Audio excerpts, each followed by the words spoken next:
to the citizens. Developing good guides. In the monarch system of ancient India, the Brahmins used to control the royal powers, and the royal powers leaders would reciprocate by giving protection to the citizens. Is a social system of ruling important to spiritual organizations? If so, what system would be most beneficial in an organization where the present-day Brahmins may not be qualified to instruct the leader? A good Kshatriya, administrative leader, the divine monarch or servant leader, will always make provisions to support the training of the Brahmins. Those persons most important to the running of good government are Brahmins. Brahmins are the wise advisors, the elders, those who transmit wisdom, the expert coaches, and those who best understand the people's needs.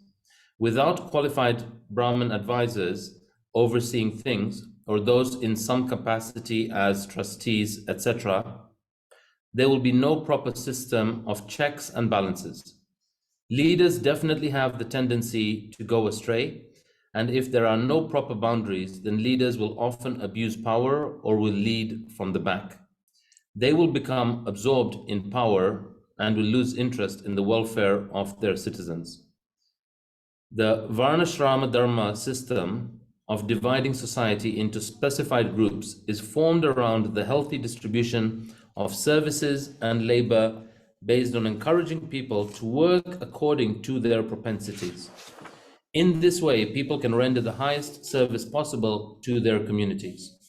Sometimes we wonder which factor is most important in guaranteeing the success of a community or institution.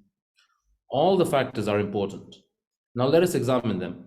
If those who are in the position of Brahmins, advisors, consultants, etc., are not constantly available to offer guidance and supervision, if they are not constantly available to clarify universal principles and laws, then the administrators will not be able to maintain a principle-centered focus in their management. Over time, such administrators will begin to create policies based on self-interest rather than on the best interests of the institution or community. In the case of Vena, he was an improper monarch, but he was invested with great power and influence. The Brahmanas tactfully warned him to rectify his improper activities. The Brahmanas and sages tried to find a way to encourage him to act according to higher principles. Vena blatantly refused their advice and stepped up his campaign to destroy religious principles. The Brahmins realized that their own reasonable course of action was to remove him. The Brahmins possess Brahma Tejas, the purification and strength of austerity and worship. Therefore, they had the power to remove Vena from his throne and to kill him with a mantra. After removing him, however, they did not abandon their non-partisan role as advisors and take over the throne. Rather, they remained onlookers and well-wishers of the kingdom. When rogues and thieves began to overrun the country, they could have again used their Brahma Tejas to control them, but they did not feel it was their duty. Dealing with the criminal elements in society is the duty of a ruler.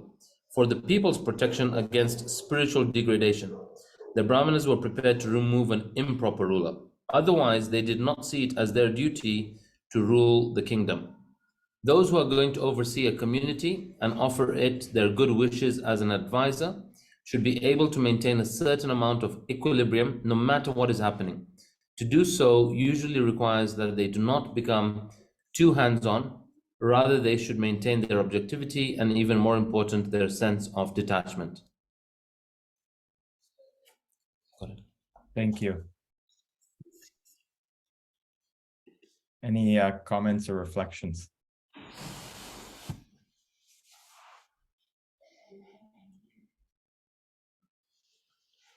What comes to mind for me right now, something going on in our organization is we've launched this new entity called the Coaching Body.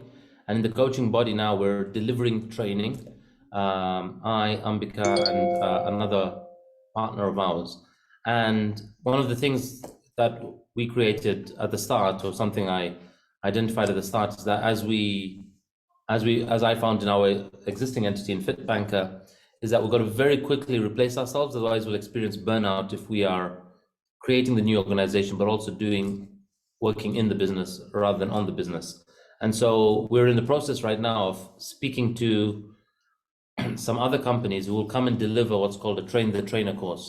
And we're identifying amongst our coaches, who do we select to be these train the trainers, right? Who are those people going to be? So something I'm getting, or reflection from this reading, is maybe looking at those people who are open-minded, neutral, well-balanced, non-partisan in how they will deal with supporting coaches adhering to a set of values. Like we have what are called FitBank values. So that's what I'm getting from here, is that sometimes right now we've been looking at who's a great presenter, who's already got this experience in training. But actually, what reading this is someone in that training body of trainers may also need to be this mature, well-balanced, non-partisan character that holds coaches to account when they depart from operating in accordance with the values. It's a really great point that at least you're taking this view of viewing people based on, their qualities of who might be right fit, because this is how this Varnashram system that they're talking about, this is originally, people were placed in positions in society based on the qualities that they had, not just based on their desire to want to do it. But that's very much been lost today, whereas, we always say, if you want it, you can do it, or you can achieve it. And I think that very much and that's why you have so much job turnover, job dissatisfaction. It's because people were never really guided to take on roles or positions as a career that fit their personality and, just innate characteristics. So that's one, really important thing. I mean, as leaders, that we should always be looking out for. And I'm not sure, people probably saw in the chat group, Ed shared these 16 principles of leadership that have been pulled out by many of the leading organizations. I think it's a great place to, it's a good framework to look, one, for ourselves, and then two, for, trying to identify others as places to start for other leaders. But yeah, this is a big, if we remember talking about this in a previous session that we've talked about, but that, the Brahmanas are the teachers of society, the Kshatriyas or the warriors, they're also the administrators. So the generally tend to rule, and they're the politicians. The Vaishyas, they're the ones who are kind of the merchants, the business and the entrepreneurs. And the Shudras, they often are the artists, the people that support those in the other Varnas. And again, it's nice to have a language by which to see other people, because the very big important part about the model is that it's not that one is higher than the other. Everyone is in fact important in an organization or in a society. It's just that everyone does different roles based on what they're inclined to do. Stacey, you had a comment? Yes, I think this is fascinating. I mean, what they're really doing is creating clarity, right? And giving you something to go back, like the anchor of a ship, right? Go back to the anchor and be anchored to something. Whereas the Brahmin's not actually taking on that role, right? Then it was like a ship without an anchor. And so that's how it starts to drift. I'm really fascinated by this very last sentence that talks about rather they should maintain their objectivity, and even more important, their sense of detachment. I find that fascinating. We don't hear that anywhere, right? Except for here. I mean, you don't hear that in mainstream society about a sense of detachment, right? But if you think about what that means, that's about separating the emotion from the situation. And it's about being still to receive the truth. And it's about letting letting things be and not worrying about what doesn't matter, right? Continuing to go back, kind of detached to that clarity and that center. And that's what the muscle that I believe that we are strengthening in this group, but it's not one that is common within society. If anything, there is a move to stir things up still even further, right? And because if you look at the media and things like that, that's essentially what we're doing to get people in a state of high emotion so that they take some action that benefits typically someone else. But anyway, those are my thoughts of meandering, but I think this is, again, just amazing, just in a page and a half, the richness that you get in each of these discrete sections that you're giving to us right now. No, thank you, Stacey. I think that element of detachment and creating that objectivity is, I think, important in any, organization. And it just definitely requires it requires a visionary to be able to oversee, but then I think it also requires, the organization. And we do see it in certain, you can see it in big companies that people really look up to and respect the person that's in that position, because I think that often is lacking too, that desire for a group of people to follow a leader and their vision. I look at, we see so many great, people of the past. I think of like Nelson Mandela and Gandhi as people who had a vision and took many people with them. And, in modern day, I see also in organizations, someone like Steve Jobs with Apple. He had a vision that not many could see, but was really there to cast the vision for an organization that has brought society to a different place as well. So we do have old, leaders of the past as well. I think we can see that in organizations, but it really does require a group of people to feel inspired. I think that's the key to follow that vision. Anyone else have any comments? I've got a couple. So the Brahmas remind me of my leadership team. So basically I have people running every part of the organization. And I typically meet with them all once a day for about 15 minutes in a group setting, just to kind of get aligned and make sure. And we have a really, really good relationship. And, they are advisors and I am training and mentoring. The part of this that got me is typically I would agree that those who are going to oversee a community should maintain a certain amount of equilibrium no matter what's happening. And I think that goes a lot to what we just did at the retreat as well. The challenge is that sometimes when everything's like when the ship's going down, the captain has to be the last one on. So finding equilibrium when you're in turbulent times, I think, is the most difficult part of that, because being detached when you're leading is a place that I'm at right now, and I'm kind of having difficulty remaining detached and balanced when the ship is rocking. Yeah, it's a really great point.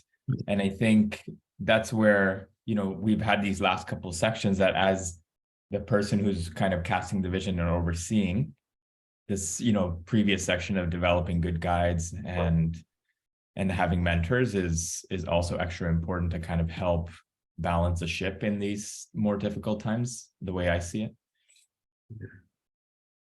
Ronnie, you had a comment to add, or maybe to further? No, I wanted to add something, but Alicia's got her hand up, so I'm happy to go after her. Sure.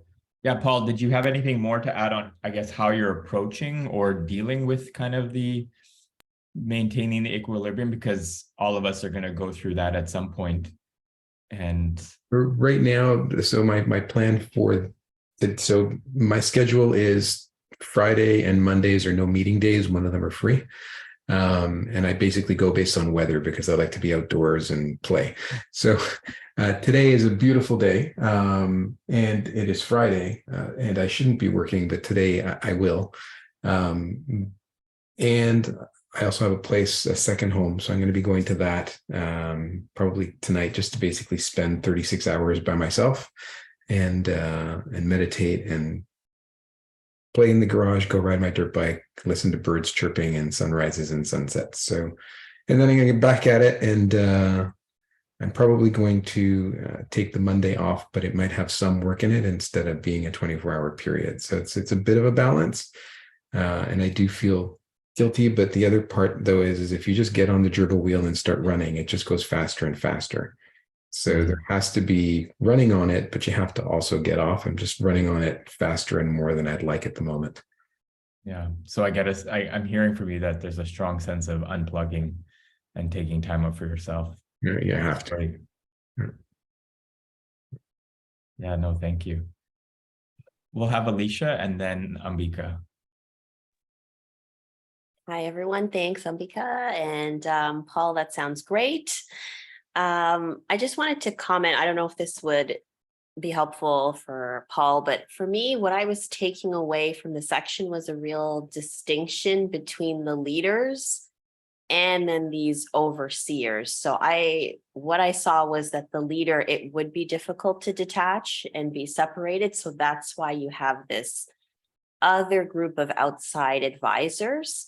So I just wanted to kind of throw that in there and just say that, yeah, like it, as the ruler, as the leader, what I took away from this section was that you're not expected to be that. You need to have some kind of outside impartial group.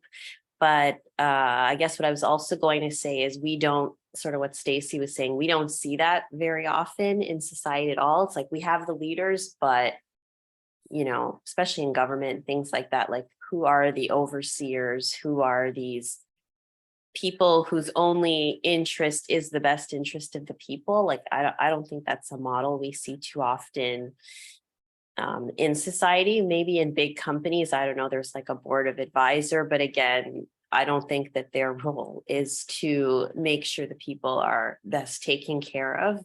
There's more financial purposes, I think. I'm not an expert in that, but yeah, I just wanted to throw it out there that it's this impartial overseer group that we don't see too often. Mm-hmm. Yeah, I see that, every government system, Alicia, has what they call the advisor to the prime minister. But to kind of the quality of that advice is definitely what I think most people would wonder about. Because again, like what's driving all of the leaders, at least the way this book is set, is it's talking about divine monarchy, where the king is main objective. He's getting advice from his group of advisors who are the brahmanas, but that their sole purpose is to exist for the benefit of society in a very practical way, where they're not happy unless society is pleased, right? And so I think just looking at the overarching goal of the leader is changing every aspect here. I just wanted to welcome Ed. Good to see all of you. Good to see you, Rikin. Hey, it feels like yesterday we were in person. Yeah. Great to see all of you again. Ed, we just finished reading. I just wanted to see if you had anything to share. We just read the 2 sections, developing good guides and the 4 social classes. Mm-hmm, mm-hmm. And everyone's, just echoing this importance of having detached advice as a leader who is kind of in the field leading, mm-hmm. and the importance of having that objectivity that's often hard to find, but very much needed. Yeah, I think it was Alicia, maybe you were speaking just now. It's a real issue. There's no doubt about it. It's a real issue. I was actually making some notes on this topic recently, because even if you have people who are guides, sometimes those guides are shut down.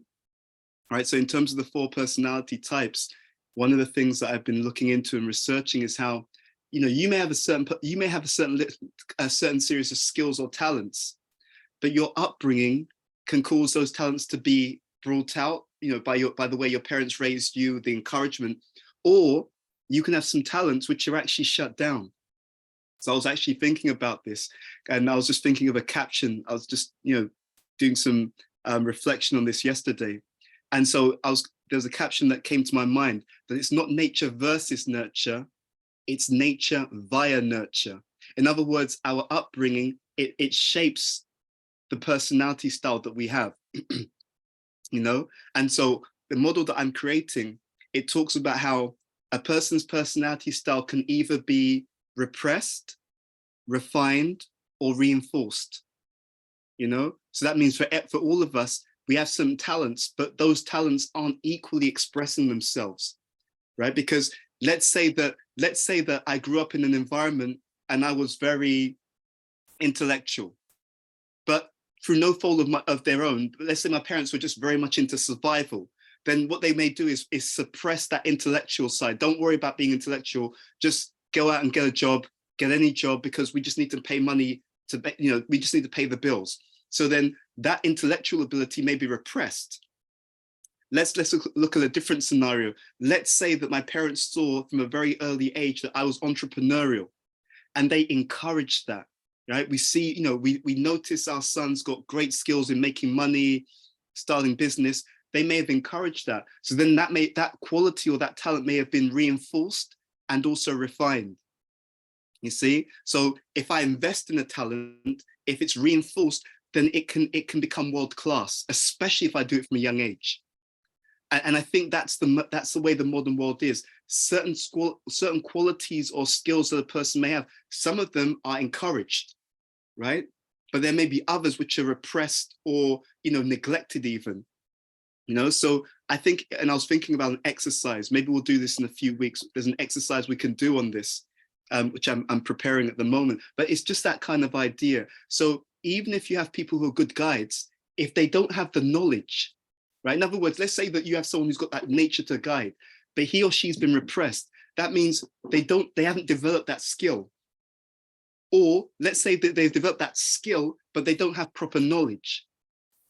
In both cases, they can't do very much, or they can't offer the greatest contribution. So it's the nature, and it's also the nurture of the nature. You could say that, right? So you have certain talents. Now, are we investing in those talents? Because if I'm investing in those talents, I can really offer something incredible to the world. But if you've got talents and they've never been explored, never been encouraged, never been reinforced, never been refined, then you may have a certain personality style, but what you can offer isn't really what you're capable of offering, because it's just like a seed. If the seed is watered, gets sunlight, it can grow into something incredible, and all the fruits can be offered to society. But if the seed's in barren soil, or even good soil, and the seed doesn't get any sunlight, doesn't get any watering, you know what I'm saying? It's tough. So the trouble we have in the world is not just that there are, even that model of taking guides is not always there, right? But even if it's there, the quality of those guides, do they have objective knowledge? Have they actually developed that guiding ability? If they haven't, if any of these things are missing, you won't get the best from them. So it's a bit tricky nowadays, but it's a question of quality as well as the nature. So to add to your problem, to add to what you're saying, Alicia, yes, it is a concern. And part of it is, if they develop that quality, it means they should be objective. I speak to, I mean, I tell you, it's such an interesting, this is a real interest of mine. I speak to so many leaders who are great leaders. And Ricky made the beautiful point about this model for human excellence that we discussed a few weeks ago. Often, you may have people who are in positions of leadership, but they don't have clarity. And the guides are especially meant to give clarity, like, look, this is what's really going on. Because the moment you know what's really going on, all your decisions are exponentially more powerful. But if you've got a misconception, I was speaking to a friend of Rick and Mal's, her name's Malvika. So she was visiting the UK. And we met up. It was a few Fridays ago, actually, because she was leaving the UK. And what I was telling Malvika, she's naturally got leadership capabilities. But I said to her respectfully, and she accepted, I said, there's some things that you're thinking which are idealistic. And my whole point to Malvika was, let's strip it all away. Let's look at what's the reality. If I know what the reality is, then I can deal with it very, very effectively. But as long as I've got misconceptions, you know, life is difficult for people who hold on to things which are not true. I was a leader in one company. I was a manager of a group. It was about, let's see, 3 staff in my team. And they'd been brought over from another department to do a particular teaching role. And they just did not have the ability to do long-term teaching, right? Because their natural style was so far away from that.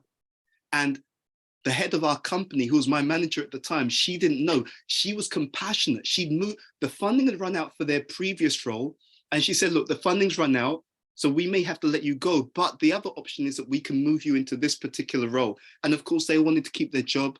They wanted to keep paid. So they said, yeah, we'll move to this different role. But they, to be honest, they were doing a terrible job. A terrible job. And I'm going to be very honest, what was happening is they were trying to say that the reason they were underperforming was because of me. And I knew that this is how it gets. And I knew, and I was stuck because I was like, these guys aren't doing the job. At the time, to be fair, I hadn't explored personality style so deeply at the time. This is something I learned later on. Anyway, I ended up leaving that job and I went into management consulting. But what was very interesting, I heard about what happened after I left. So they told the other managers, oh, it's because Ed isn't managing us properly. So I left, they got a different manager and the performance went down even further.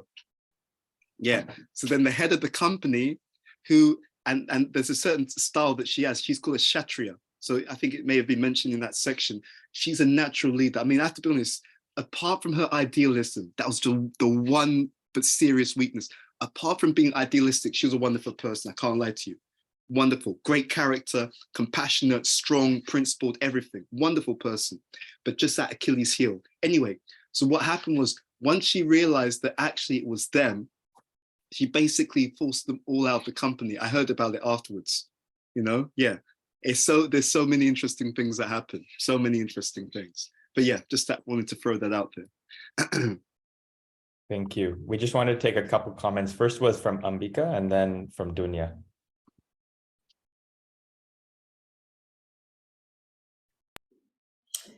Hi, Ed. Mine was more on the earlier conversation, and kind of building on from Paul, which is at what point do we get a bit more hands-on when the boat's rocking?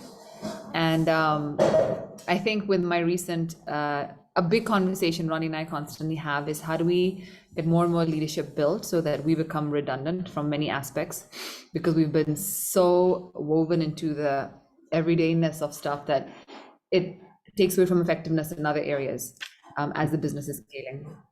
And something that Ronnie just said as this conversation was happening was, it took me getting pneumonia to build a head coach in one of our programs so that he could do a segment of what I was doing.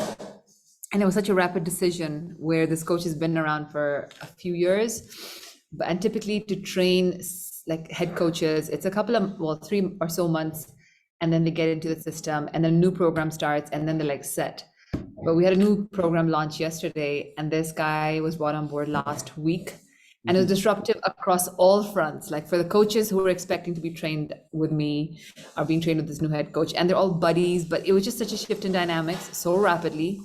And then at the start of the week, all the coaches were kind of, it was brilliant because all identities, everybody's throwing their toys out. This isn't working, I think I'm going to pull out. And it's so uncharacteristic of these seasoned senior coaches to say that to a head coach. And this guy gracefully stepped in, gracefully taking it from everybody left, right, and center and kind of holding the space. And these seasoned coaches are like, oh, this isn't working, or I've already repeated myself, like completely survival mode and something I've not experienced of them. And to Paul's point, I think, or query around at what do we get hands-on when boat's rocking? At that point, I did just start responding to some messages, and there wasn't a fire to put out, or maybe there was, but I think it was also bringing support for the head coach, because he's he's come in at such a 4 days before a new program starts with a whole new accountability, and people don't like change, and their own fears kick in, like, will I get trained, will I have my breakthroughs, all of that stuff, which is interesting. So I think that's the first thing I wanted to share. But then also the second thing is, until we objectively eject from the everyday stuff, what we, I think, need still that we don't have is just the objective eye. Because right now, everybody is very subjective. Everybody's so in the thick of it. And there are different arms where people can see things a bit more objectively than people there's cross programs that people can give a perspective on, but having the Brahmana equivalent or spiritual advisors, as Ed had said many sessions ago at the start of this book, perhaps. I think that addition perhaps is something that we haven't gotten, something worth exploring. Fantastic. Thank you for your question. There's a lot there. I'll try and make sure I cover the key points that you were asking about. First of all, I was working on a model that I think Ambika and Ronnie, you'll be able to use for the whole thing about, bringing people in. So I call it, I'm thinking of a fourth stage, but let's take it as it is right now. So the first stage is shadow. The second stage is assist. The third stage is partner. So if I want to bring someone in to take on my role, okay, I should go through at least these 3 stages. The fourth will be that they then lead. So let me just break it down for you, because we train leaders in delegation all the time. So I was thinking, how do I create a model that makes it automatic, systematized, so that you don't have to keep thinking about how to bring people up to speed so that they can succeed you? So the first thing is shadow. So the first stage is you're doing what you do. They're sitting there with you. Okay, they're in on the calls, they're in on the meetings, and I'm thinking out loud as I'm speaking to you. I'm getting more realizations. I'm just going to speak out front. Each stage has a particular outcome that you're trying to produce. In the stage of shadowing, what you're trying to give them is context and knowledge and awareness. Okay, so they don't have to do anything. What you're trying to do is just make sure that they understand what's going on. You just want them to understand what you do and why you do. And in that stage, what you're trying to do is get them to you need to frame it so that they feel comfortable in asking as many questions as possible. Okay, when I say frame it, I'll give you a practical example. I was on a call recently and with some friends of mine. We're doing something for BT Swami, just some of these audio classes. And I deliberately framed the meeting, because there's a whole science of how to have effective meetings. And maybe we'll speak about that, because I think that could be useful for all of you, saves you time and energy. I framed the meeting at the beginning. I said, the first thing I want you to all understand is that there are no stupid questions. Okay, because what happens otherwise in meetings is people they don't understand something, or something isn't clear, but they're scared to say, look, I don't understand, because they're scared that they'll feel like maybe I'm the stupid one.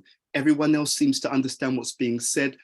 Maybe if I say I don't understand, people will think that I'm slow or I don't know what I'm doing. So how I set up the meeting, the expectations, I do that so that people have what we call psychological safety. If they have psychological safety, they'll be able to honestly say, look, I don't quite understand why you do it this way or why you do that. I don't, and you want that early. You don't want them to say, yeah, I got it. Then next week, you find out that they didn't understand anything and they've spent all their time and energy doing the wrong thing. Okay, but that has a lot to do with how much they feel that it's safe and secure for me to be open and honest. One technique that we teach to managers on this is that you should ask the stupid questions. If I want them to feel that there are no stupid questions, I should role model. I should ask questions. Yeah, I didn't quite understand that. Could you explain that again? I should check in to make sure that I understand, right? If I model that, then everyone else is more likely. And there's another factor to this. I should reward people who are able to admit ignorance.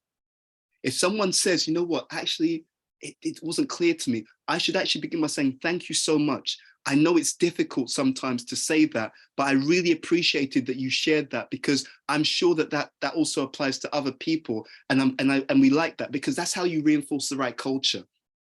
You see? Then I was like, wow, when this person was honest about not understanding, not only were they not insulted, not only were they respected, but they were appreciated. Then you'll find after a while, everyone else will speak up and they'll be very, very honest. So the first stage is shadow, and all you're trying to do is create understanding and context. The next stage is assist.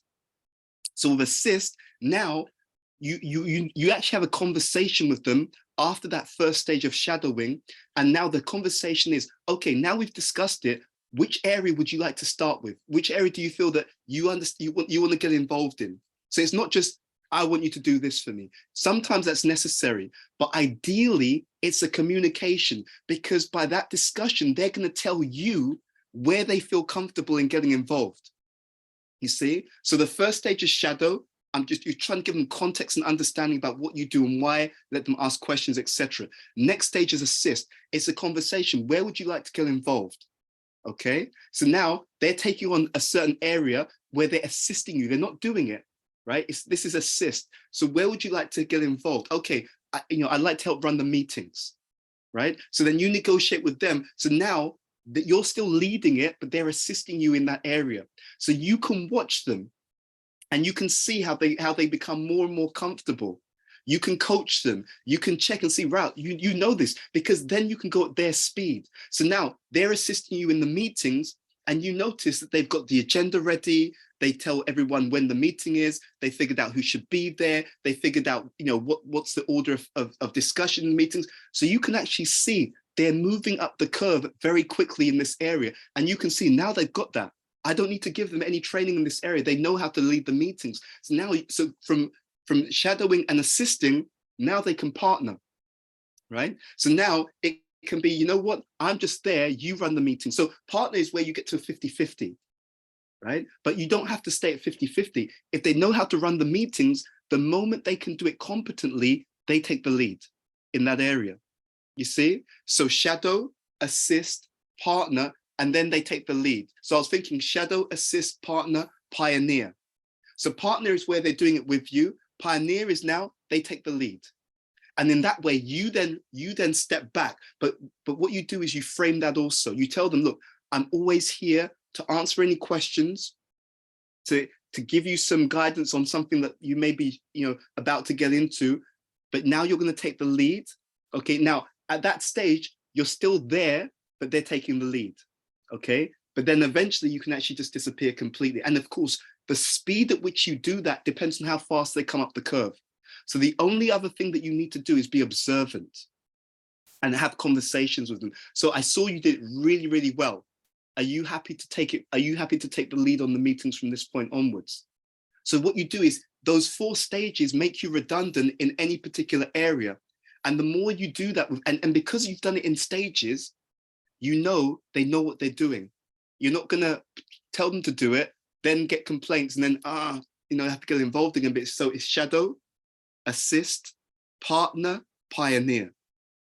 4 stages. So first, just let them be there, see you, understand, ask questions. Then assist, negotiate with them. Where would you like to help? And you give them something. Again, you discuss with them, right? So you give them something that they're helping you with that particular responsibility. Maybe they're doing part of it. Maybe they're, whatever it is, but they're doing it, assisting you. You're still the lead. They're assisting. And then the next one is 50-50, so partner. Then they pioneer. Once you know that, okay, you can do this as well as I can, or 50% as well as I can, or 60% as well as I can, now it's yours. And now I'm going to be just there in the background, and then I'm going to step away completely. But again, it's a conversation, right? So now you lead, I'm there to assist. So now I become the assistant. You're pioneer, so I'm the assistant, okay? And then when you know they've got it, now the beautiful thing, and this is another thing that we teach leaders, that process is a process that you can get other members of staff to do as well, right? So let's say that you've got someone in your team who's good at social media, and you need to get other people up to speed on social media. You explain this framework to that social media lead, right? So you tell them, find out from the group who would like to learn more about this or take this on. And then first stage, let them shadow you, right? And shadowing means let them see what you do, answer any questions, expose them to the whole thing end to end. Then let them assist you. So talk to them. What area, after a while, would they like to assist you on? give them something that they can assist you in, right? Oversee that, make sure that they're comfortable, assist. Then when they get good at that, then you go to partner. So it's 50-50, okay? So they're doing some of it, you're doing some of it. And then when you know that they're good enough, then they take the lead, pioneer. And when they pioneer, you become the assistant. So you're always there to support them at this stage. You're the assistant now. They're taking the lead in that. Can you help me with this? Or I'm not sure about that. You're there to assist. But then you're basically making yourself redundant. You see? And in that way, because it's an incremental shift in responsibility, they feel comfortable because they feel that they've been trained.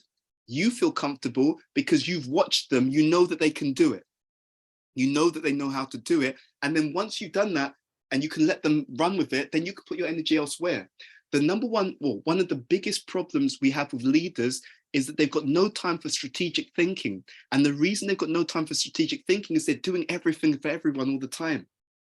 You know, so often, and it's a mistake I've made, you know, if we don't delegate, then actually the things that only you can do, because you know the business end to end, the things that only you can do, they're not getting done because you're involved all the time at a grassroots level. Yeah, so that's a model that I was working on. I'm going to refine it a little bit more, but you have basically the framework that I'm creating. The one other thing about objectivity, I had a call from a friend of mine, and he disagrees with a group of leaders who we both know. And, you know, to be honest, he's too attached, so I'm not going to get into it with him because I can see I've thrown a few things out and it's like a little bit hard for him to hear. But what I was thinking is if they'd set the whole thing up more effectively, you could use what we call the 6 thinking hats by Edward de Bono. I think some of you have heard of that system. I'll do something on that system with you because you'll love it. It's so clever. And it mirrors some of the ideas in Vedic literature, but I'll explain what we do. When we go into a discussion about something, everyone often has their own viewpoints. So often you don't get objectivity. This is to your point, Ambika. You don't get objectivity because now my ego is involved. I already think that what you're saying is a bad idea. So when I come into the meeting, I'm going to fight against you. And this is all a complete waste of time. I studied this many years ago. And in the Western paradigm, and many businesses are stuck in this paradigm, they believe that we have to see how something's not working to improve it. But in many cases in the Eastern paradigm, and it is changing in the West actually, to be fair, in the Eastern paradigm, something could be working very, very well, but we're always looking at continuous improvement. So this Edward de Bono's 6 thinking hats is a system that does the following. There's 6 hats. They each have a particular color. So what you do is, let's say, for example, the black hat. The black hat indicates caution. So let's say we've got an idea that we want to discuss. We all, as a group, as a team, we all pull on the black hat. Some people may not like the idea because they're cautious. Doesn't matter. We're all going to wear the black hat and we're all going to discuss what could go wrong with this idea. Oh, okay. Well, yes, Ronnie, you know the system. Perfect. We're all going to discuss what could go wrong. That's the black hat. The yellow hat may be optimism. We're all going to discuss what could be great about the idea. What that does is it takes people out of their entrenched position and it makes them look at the idea systematically from all these different perspectives. In other words, it takes them out of their entrenched position and causes them to have a 360 view on the idea. Because rather than just being entrenched in their, I don't like it, perspective, it's like, no, as a team, we're all going to go step by step. And we're going to look at the idea from each of these 6 angles. And now, once we've all looked at it from all of these 6 angles, and we've all discussed all of these angles, then we say to the team, okay, now we've discussed all these angles, what do you think? It's a very clever way of taking people out of that subjective mood and putting them into this more objective 360 exploration of an idea. And then what you tend to find is people make better decisions. The one other thing I'll add, and I don't think Edward de Bono speaks about this, but this is an idea that's come to me now. You see, people are scared to lose face. The modern culture we have is very adversarial. So if I come into the meeting and I say it's a terrible idea, and then you defeat me, I look bad. Oh, Ed got it wrong. Actually, Dunya had a better argument. And so it's an ego thing. So what we also would advise when you bring people into a discussion about an idea, tell them you may have a vision already, you may have a judgment already. Don't worry, don't say anything about your judgment, right? You don't have to reveal your position at the beginning of the exploration, because then you won't have to step down by saying, oh, I was wrong. So don't reveal your position. You may already think it's a bad idea, no problem. But as a team, we're going to go through those 6 thinking hats. We're going to explore the idea from each of these angles. And only after we've explored the idea from each of these angles together, then we're going to ask people, now, what do you think? You see? We're only going to ask you for your views after we've done the 360 together, and therefore we have a more informed analysis of the particular decision or objective. So that way you save face and people don't feel like, oh, I've got, because otherwise you see this in politics all the time. Someone's saying something that doesn't make any sense, you know, but because they originally asserted it, they can't admit that they were wrong because it makes them look like they were less intelligent. So that's just human nature. So we shouldn't be in any denial. Let's not fall into the ego trap. Yeah, that's what I'm talking about. So yeah, that would help Ambika with this whole thing about the objectivity. So what we can do is we can build processes into our decision making that facilitate objectivity, you see? And therefore it facilitates people coming to better conclusions, better decisions, because we all have a consensus on the relevant information that we're looking at. Another reason why there's differences of opinion is because there's often an asymmetry of information. Someone knows more than another person. So someone knows more about social media. This headline that you're going to put on social media, it's not going to work, right? Someone knows less. So they like the idea, they like the headline, it sounds cute, but cute doesn't necessarily mean anyone's going to, make that post go viral. So it's making sure that we're all subject to the same information, and then we can go from there. Okay. By the way, can we let Ambika in? She's in the waiting room. Yeah. Hi guys, sorry, we just swapped because I got to get onto my other call. No problem. Bye all. See you, Ronnie. Take care. Okay, Ambika's just joining right now. Okay, so let me just check, Ambika, did that make some sense, and was anything I didn't cover? It was extremely useful. Thank you so much for that context. No problem. Thank you for your question. I'm learning just by your questions as well, so I really appreciate that. Okay. We wanted to acknowledge Dunya. Dunya had something to share. Yes, please, Dunya. Yeah, thank you so much. And wow, this is an amazing group. And thank you for having me. I wanted to add something on, Paul, as you said, when the ship is rocking and can we jump on or not? What do we do as a leader? And as well to you, Ambika, about that objectivity. And actually, this is where I spent many, many years to understand how we can tune into exactly that gap. So our leaders, when we want our leaders to make good decisions. We want them to, leaders are fast decision makers. The best level to make a decision on is when we are emotionally on a natural stage, or in science we say 0 point, when we do not really have emotions and when we are not triggered by our ego. And we really can measure that, and we call this emotional intelligence. So once our leader are able to reset their emotions on the go like this, and you can really do this within 60 to 120 seconds, I'm talking about less than 2 minutes, we can reset the chemicals within our body. So we are getting out of that danger zone where we're altered by our emotions, and we likely might take a wrong decision, the ego kicks in, we are too fast, we cannot reverse the things. And this is really trainable. And when we are able to do that, we come in this objectivity. So this is where we really can train the people, and they can be trained to up-level their skills and start to find solution from a different level where the problem has been made. And this, I'm going to borrow Albert Einstein. He said we can never find a solution on the same level we created the problem. So we always have to upscale and up-level that point of view. And this is where emotional intelligence is so important, to give our leaders the skills for it, and to allow our leaders to be comfortable with that. And Ed, you are right. We have a fear of being rejected. We have a fear of not being liked. And we have a fear, a natural trained fear, success is not available to me. Yeah.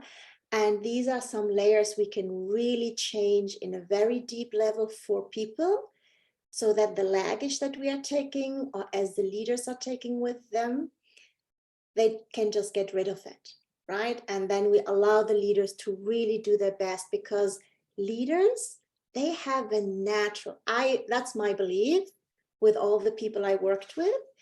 When we stripe away the fear of leaders, they have a natural drive to lead from their heart, to share the knowledge, to make everyone to feel good, just to approach success from a very natural and a warm heart. Yeah. So yeah, thank you so much for bringing that question in. Yeah, thank you, Dunya. And I was just seeing, in Paul's example, one of the ways that he really works on that emotional regulation is that time in nature, which is so vital. I really see that as a very practical way of trying to kind of balance our emotions and developing that emotional intelligence. So it's a really good example also to take from as well. But thank you, Dunya, for bringing up this point of trying Can I to just add one thing? Yeah, please. Just important thing that Dunya was highlighted, the problem of being rejected, because this is a very important issue that directly, if any leader is not being balanced at this point. And I feel it's a very powerful. Sometimes we don't take it into consideration, even if a leader is convinced of doing something, but being really afraid of being rejected, they make some modifications sometimes in the decision or in the way of dealing. I don't know what's your opinion about this, Riken, but it's an important point. In addition, of course, to the other points that Dunya mentioned, not triggered by the ego of the leader and other stuff. So I don't know if you have any additional input on this. Who's that directed to, Hiba?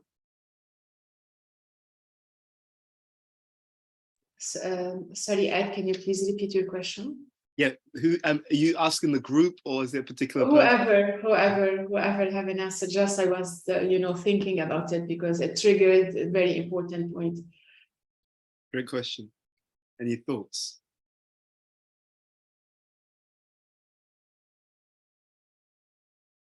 I've got a feeling, Dunya, do you have any thoughts? Yeah, I was going to say, please share. Yes, I can try. So Hiba, thank you for going again into that point. And your feeling was right, Ed, because I was dealing so many times exactly with that feeling and emotion. And unfortunately, as young children and as being raised by our parents, the way, I think we're almost the same age, almost, our generation, we kind of experienced a lot of rejection. And it's a program that is almost embedded in all of us. I'm not talking about the very, very young generation because they are a little bit different, but we took this deep, deep program with us. And that deep program is trained most of the time in the age between 0 and 8 years. So the fear of rejection started from parenting and our family. So when we want to work on these details and we want to prove ourselves, and many people, me included, I have been working very, very hard to compensate, or to change that emotion of being rejected. And I translate it in a career. And many, many leaders, because they do not approach that deep rejection, they work themselves to the highest level of leadership. Why? Because they want to compensate that emotion and feeling in the outside. So what starts to happen, unfortunately, when the stress hits peak, and we are all involved in stress, things coming at us, we have to deal very fast, very quickly, we cannot suppress the emotion that is triggered within us. So I hope I answer your question. This is a common emotion that always pops up if we do not understand how to work on it in the right level to unlock the fault information as we received as a child. Okay, I'm not talking about like, for example, there's a trauma happen in life, someone has an accident or lost a loving person, and maybe two business partner was working in a business together, then something happens, and you kind of like create a trauma. You don't want to go out in business anymore. You don't want to do the business. I'm not talking about these traumas. I'm talking about emotions that we did not clear since a very young child. Most of the biggest, and Ed, I think you can also relate to that. One of the greatest leaders, they are so good in their job, what they're doing, and they chose excellent level, but their emotions and their kindness is almost not existing. Because when I have to be kind, when I have to deal from the heart, this is where the real character comes in. And this is where we have the most pain. And unfortunately, not enough people have a book club like this. Not enough people have the knowledge, the access that you are guys studying together. So kindness is most rare skill that we find with leaders, yeah, based on the fear of rejection, because it's so deep. Yeah, so we need special tools to have a special change in that, so we can ignite the fire of all the leaders that are naturally leaders from their heart. Does this answer your question, Hiba? I know it was a very long answer. Yes, I really, it hit a different point, very, very important and very, very powerful. It's very clear. Thank you. Can I Thank you, just, Dunya. I'll just Please, add Ed. one thing. So first of all, Dunya, I love the answers, phenomenal, and it's really, and very deep as well, as always. So really appreciate that. Thank you for sharing. My answer is just gonna complement what Dunya said from a cultural perspective, and also maybe slightly psychological perspective. So 2 points. Number one, as much as possible, it's easier for the leader to say what they really think if the culture supports that. And one example is that I'm very conscious that when leaders are creating teams, they want to create a team of mature people. If people are mature, it's easier for the leader to say, you know what, I really think we should do this. And if the leader's found to be wrong later on, it's not a problem, because mature people know people make mistakes, you know, well-intentioned mistakes. One of the major issues that we have in leadership is when the leader has brought in the wrong people to the core of the organization, because those people may not be, let's say, sufficiently mature or not trained to be more mature in their evaluation. Therefore, it creates a culture that can stifle the innovation, the open and honest discussions that would otherwise happen. You know, so to complement what Dunya said, it would also be easier for a leader to say what he or she really thinks if they know that the people around them are sufficiently mature so that we can actually have open and honest discussions, you know? So one of the gatekeepers is actually the recruitment, you see, because you can bring people up a curve, but if they're already near the top of the curve, That's actually very, very powerful. You know, so just thinking about the culture, who's involved, and how mature they are, because the more mature they are, the more we can be open and honest. That's one factor. The second factor, and this is from my own experience, I started to see within myself over many years that the fear of rejection is related to the lack of self-acceptance. You see, to the degree that I don't accept myself, I'm dependent upon other people accepting me. To the degree that I don't value myself, I'm dependent upon other people validating me, you know? So what I saw is that there's a direct correlation between what I've cultivated within myself and what I'm dependent upon from other people from outside. So as a long-term strategy, and again, Dunya, you know, beautifully touched upon this inner work, which I think is so crucial for real, deep and high-performing, consistent leadership. One thing that I saw that I have tried to work on, and it's definitely something that I'm still on the journey on, is to build that self-acceptance more. Because the more that I'm established in a healthy connection or relationship with myself, the less I'm disturbed if I don't receive that validation or that reinforcement from outside, you know? And B.T. Swami writes about this in some of his books. In one of his books, Spiritual Warrior 2, he says the first relationship we have to develop is our relationship with ourselves, you know? And what this means practically, because I've been trying to understand this psychologically, we have what we call the sense of identity, right? You could say that that's the conscious mind, the conscious sense of who we are. Then we have the unconscious. What's meant to happen is they're meant to be in a strong and harmonious relationship with one another.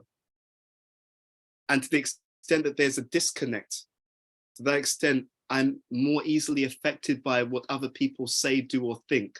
I should be informed by what other people say, do, or think, but not to the extent that I lose my integrity, you see? So there's a difference between being informed by people's feelings as opposed to being swayed against what we deep down know is right, you see?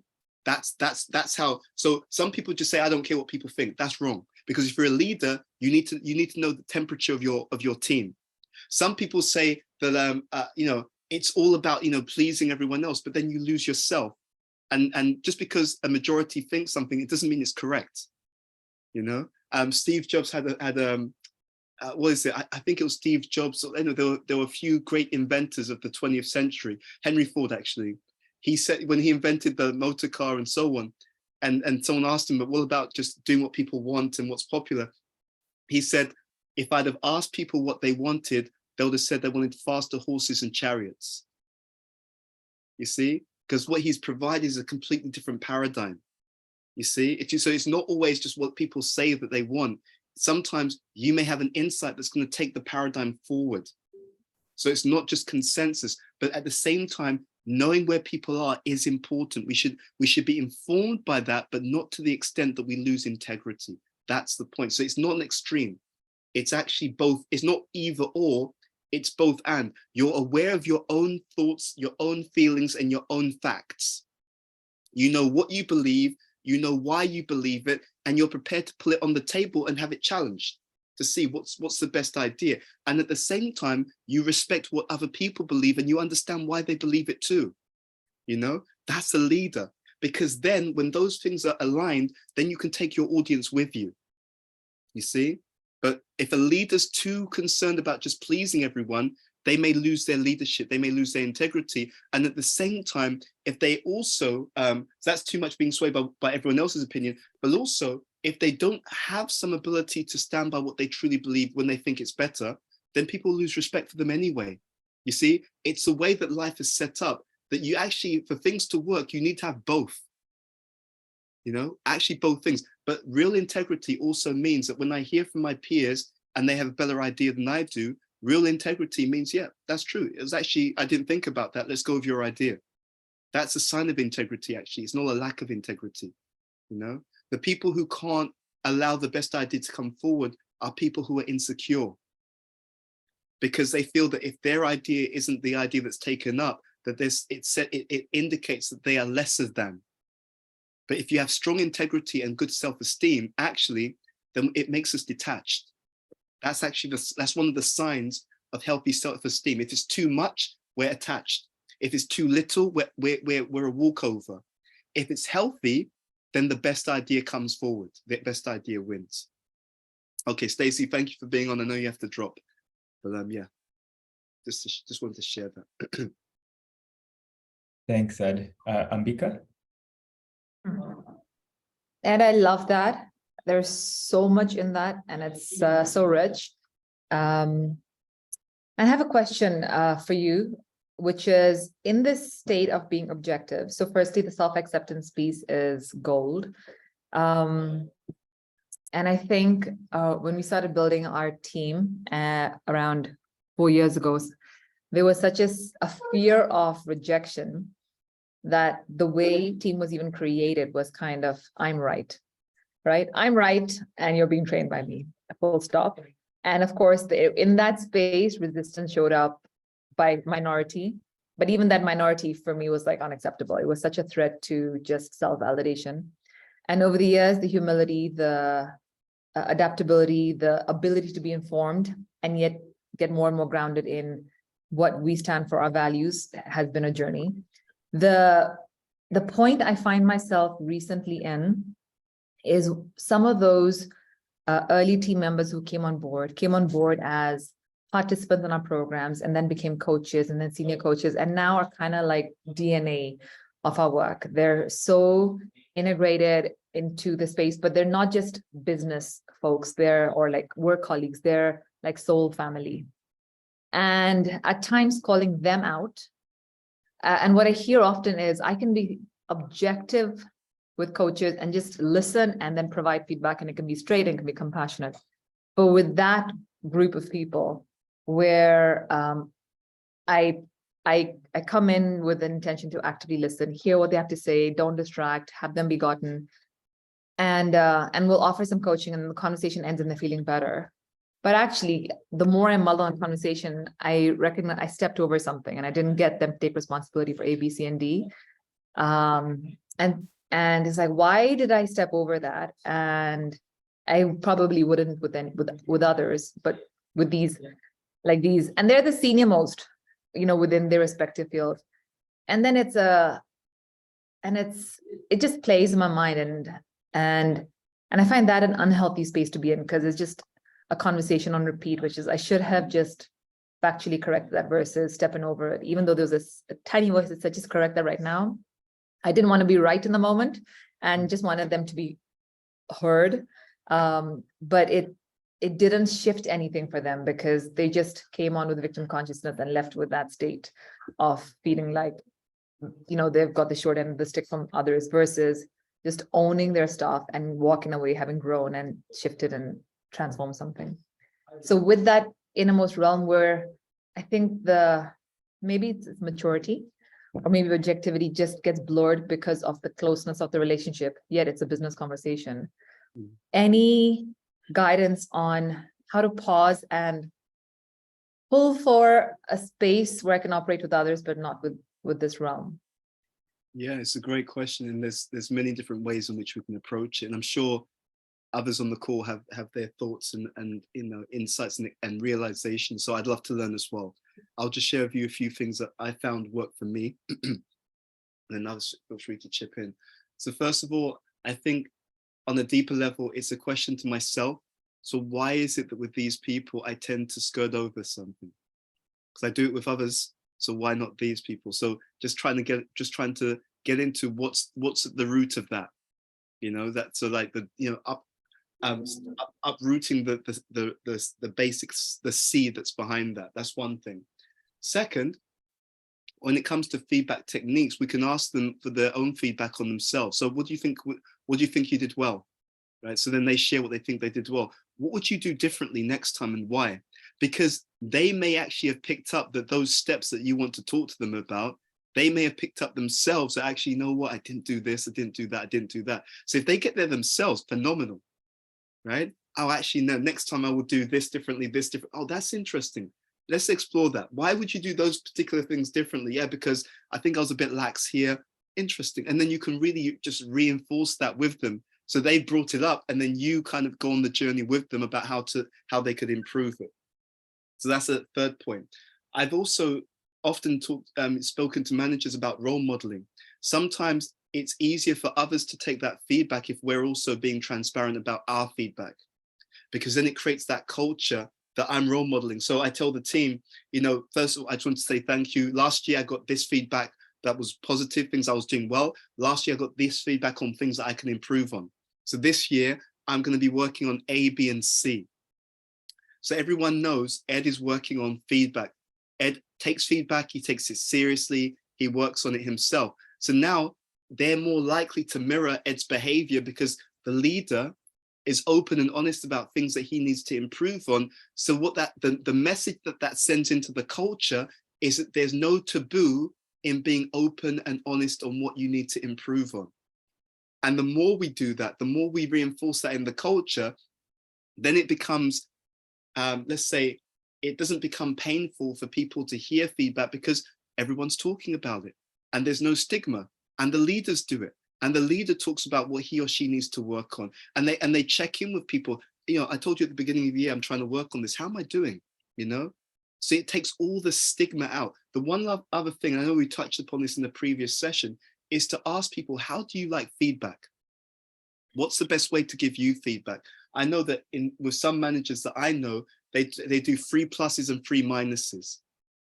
So that we make that part of the culture. And because it's 3 pluses and 3 minuses, then when you need to give feedback, everyone's expecting the 3 up, 3 down, the 3 pluses and 3 minuses. So then you've already got a framework. Okay, what are the 3 most important things I want to say to this person? They're expecting 3 pluses and 3 minuses. Let's make sure we put in there. Let's put into those 3 brackets the 3 things that I think are most important for them to know.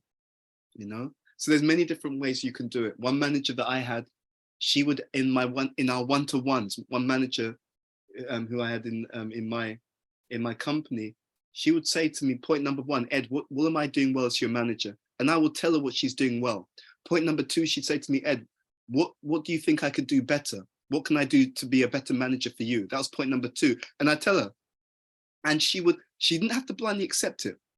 But what she would do is she would respond in a very, very professional way. She'd ask questions, she'd inquire, she'd evaluate it. Thank you for sharing that. She'd always thank me. She didn't have to, but she was a strong person. She was ex-military. She'd served in Iran, in Iraq, in Afghanistan, ex-military. So she would evaluate it and consider it very respectfully. Point number 3 in the one-to-one, she would now tell me, Ed, this is what I think you're doing really well.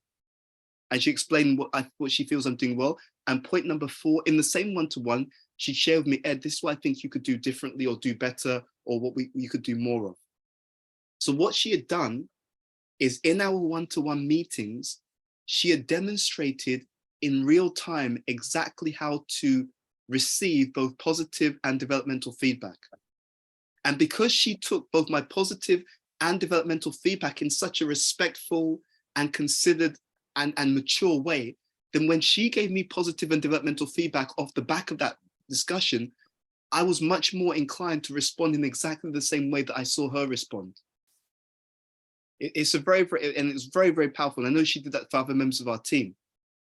You see, so anyway, those are just some ways. It's a big topic, but does that help at all, Ambika? Yeah, thanks, Ed. That's so good and so helpful. And I think one perspective, one context I as you shared, I realized I hadn't put that in was this one particular person. I had a call with one of our senior coaches. Because she's so close, at times not the professionalism, I would say, but there's more freedom to say, they're like, come on, you're a senior coach, be more responsible around your language because it impacts newbies. And her feedback was, there's a ruthlessness in your feedback. And I used to love ruthless feedback before, but now I don't love it and I need something more loving. And I know you wouldn't do that to another coach. And so I think in the intention to just listen, I just listened and sort of diffused versus listened and navigated the way you've just guided to navigate. And in the listening, sure, she shared a lot. but then I didn't I didn't have it be effective so that something was received and contributed. And then we went through like the different stages to actually provide some growth opportunity and something that is therefore not replicable going forward in terms of somebody's triggers happening. And I think more of what happened was just, okay, great, I got to say everything I had to say. And then I'm in terms of their perspective, and I heard it, acknowledged them, and then left. But then woke up at like 3 a.m. thinking, crap, why didn't I just correct that when she said that? And oh man, that was so not right. And all the crazy spaces we went to beating ourselves. But this is actually, and I love the feedback you give about your manager, because I think that would be really helpful to incorporate with, especially the senior team who've been around. And some are close enough who will share some feedback, and I take it on, but some won't. And I'll come in these kind of like reactive conversations then. So really helpful. Thank you. No, but I'll just add also, sometimes, and we do this with managers as well, sometimes we can ask a person, what do you need from me? Do you just want a sympathetic ear? Do you want advice and guidance? Because sometimes, to your point, sometimes all they want is someone to just offload to at that moment. And then at another time, we may give them, more of a, developmental feedback, because also sometimes people are going through something. That's why we always advise managers, find out where people are at the moment. Let's say someone's just lost like a close friend who passed away, or a relative. If you give them feedback at that time, they won't be able to take it because they're in such an emotional space. So also it's about knowing where are they, so just really understanding where the person is, what they need. The one last thing I'll share is that, what I also advise is, if it's the culture of the team to give feedback, why does it have to be Ambika who's giving the person feedback? Maybe other members of the team have seen the same behavior that you've seen. If we empower the entire culture, then it's 360, right? But and what I also advise managers, the team, there's studies on neuroscience. If you get feedback unexpected, sometimes people may become more defensive. But if you go asking for feedback, you're much more open to it. So we always advise people, and in our company, which we try and create a culture of continuous feedback throughout the year, not just when it comes to end of year and performance development. We actually set it up. So for example, let's say we finished a project together. It's in my performance objectives that now I finished this project with you, I should go out to all of you who are stakeholders that I worked with, and I should ask for 3 up, 3 down. We've just finished this project. I'd love to know, what did you feel I did well? And where do you, and the wording is also very important. What's your advice on things I could do better? Or where do you think that there are opportunities for me to excel? I mean, look at that, look at the wording. It sounds so positive. Where do you think that there are opportunities for me to excel? And so if you set up the culture, then it doesn't have to be Ambika who gives the feedback. Then there will be other people who will also, and I'd encourage training people how to give feedback effectively. Because we don't want to give feedback for the sake of giving feedback. We want to give feedback for the sake of building relationships and seeing an improvement in performance.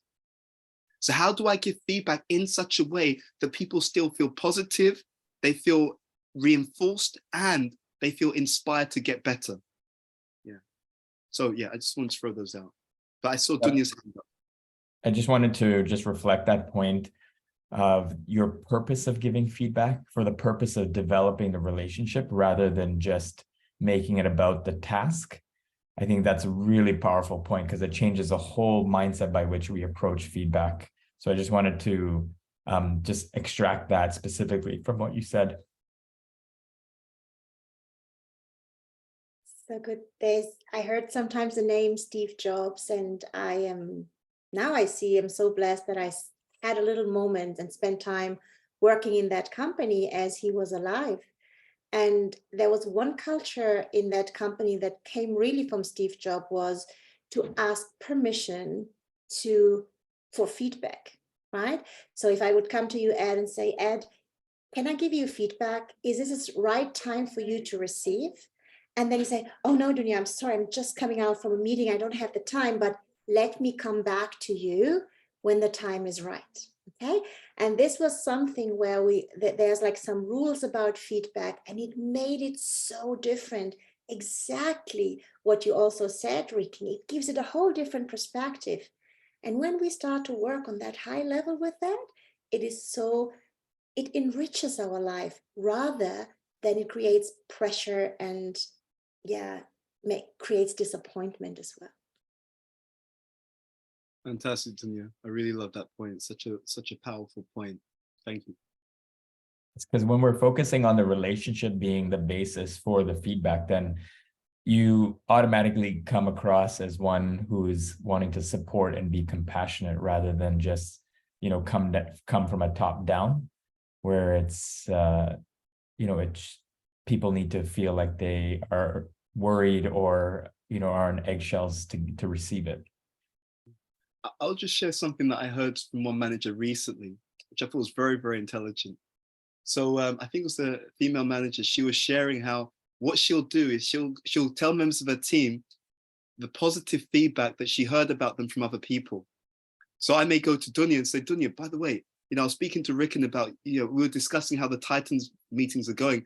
And Rikin was just sharing how much he really appreciated your input during the retreat. And he really loved this point, and this point. So I'm going behind Rikin's back to tell Dunya about his positive feedback about her. So it builds an even stronger relationship.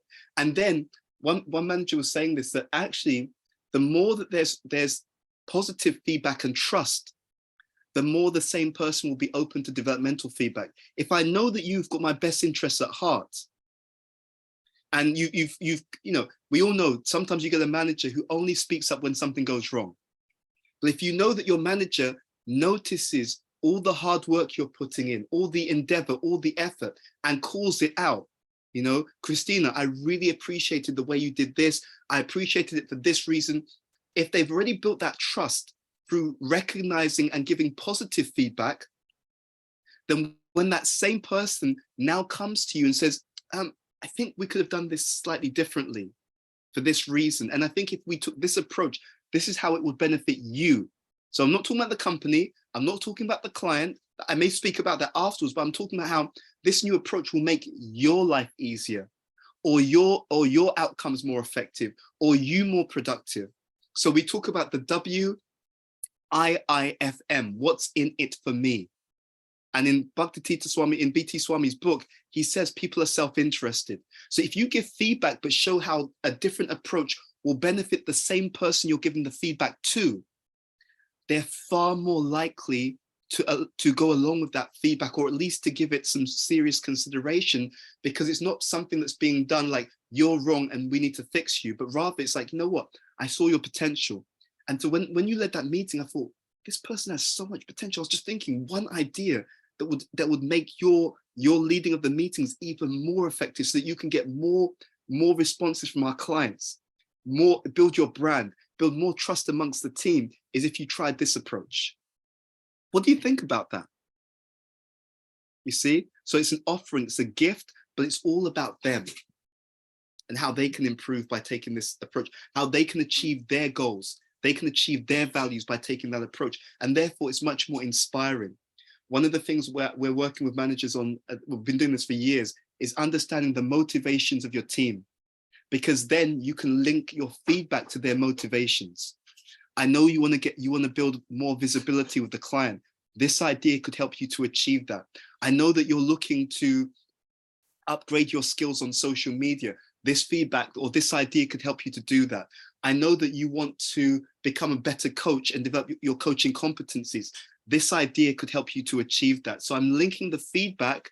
You don't even call it feedback actually, but I'm just sharing some advice or an observation, and I'm linking it to what's important to you.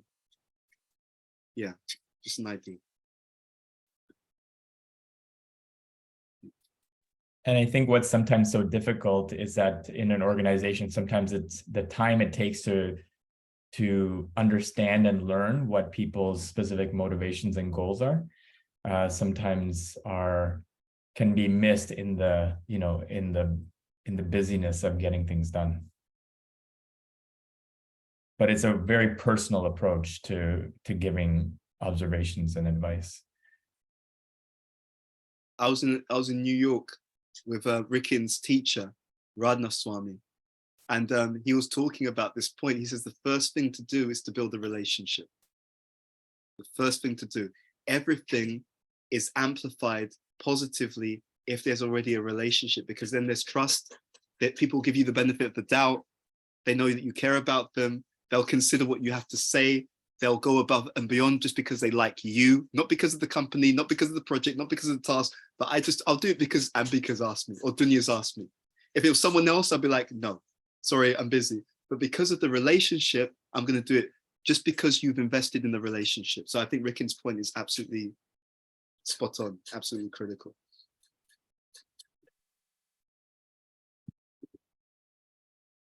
So Ed, I'm just looking at the time and seeing that we had a really great discussion. We didn't get to any of the parts that you had sent the note about with the different qualities, but maybe you can just suggest a plan for next week of how we're gonna, start into it. Yeah, so to recap for those who weren't there, and this will be really interesting, so I really want to encourage all of us to get into it. What we're going to be doing next week is we looked at 16 leadership capabilities. And these were capabilities that companies like Accenture, McKinsey, and other big consulting firms have identified as leadership capabilities, which will be even more important both today and tomorrow for the leaders of the future and the leading managers of today. We asked everyone to do is just choose one of these capabilities that you have some insight on, okay? And then what we're going to start doing over the next few weeks, we'll see how many sessions it takes.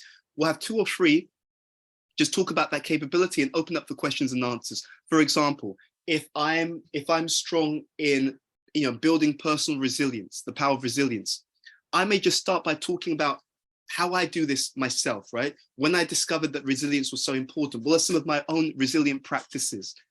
What are some resources that I use? Maybe there's an app that I use. Maybe there's a way I schedule my day so that I can optimize my resilience. And I'll share a few things. And then everyone, as I'm sharing, you can ask me questions. You can share comments. You can share, you can, oh, okay, how do you do that? Where are the resources? Are there any books that you read? Yeah, there's a particular podcast I listen to, or there's a YouTube video. So we can start to lean in to each other's expertise. And if you remember, the context upon which we started this was from B.T. Swami's book. And there's a section in there which talks about the power of teaching and how one of the best ways to learn anything is to teach it. Because if I'm going to start to explain it to you, I better know my stuff, right? I may get a question from Ambika. I need to be prepared. Okay, so it's this idea that even in teaching it, I'm getting even more understanding about that subject matter. Okay, and then of course you'll share your questions. You have some insights as well on the topic, and you can just bring that in. And we're all there with our pens and paper, and we're amplifying our understanding on that topic. So that's the idea. So if you, and also between sessions, if you want to go away and just gather your notes, that's fine, but you don't have to do that either. If it's something that you believe in, something that you do, something that's part of you, and you just want to share on the fly, that's also fine. So don't feel there's any pressure to go away and do any research, but something that you feel you have some insight, something that you apply in your life to whatever extent, feel free to just come, take one of those topics. And then what we'll do is maybe next week we'll say, okay, Dunya and so, we're going to ask you to share. And then one at a time. So we won't do it. So Dunya will share something, open up the questions, we'll discuss. Then we'll go to someone else. They'll do the same thing. Okay. And we'll do that until everyone's had a chance to share one particular area. And by the way, if 2 of you have got the same capability, then maybe you'll share together. You'll do it you'll do it together. So you'll do it so maybe Dunya and Paul will both discuss resilience, because that's an area it's a capability that they both really have a lot of realization and inspiration for. So they'll both share, and then we'll question all of them. We'll have that discussion with both of them leading the conversation. Is that clear, first of all, what we're talking about? Yeah. And Ricken, were you able to share on the group the 16 capabilities? I did, yeah. So I just sent you the list that people have picked out so far. So we have 1, 2, 3, 4, 5, 6, 7, 8 of us that have chosen. And so if I missed a name from that list, it's just a running list that we've been adding to in our chat group. But if there's one that hasn't been chosen, please just continue to add to that list so we have a running record. Okay, excellent. Great. So I guess, Rickon, what should we? We will call it a wrap for now. Thank you for a really fantastic conversation. Very, very much appreciated. I learned a lot. Yeah. So really grateful. Thank you. Yeah, really insightful. I'm glad this one is recorded and look forward to going back to it as well. Thank you so much. Thank you, everyone. Take Take care. care. Have a great weekend. Thank you.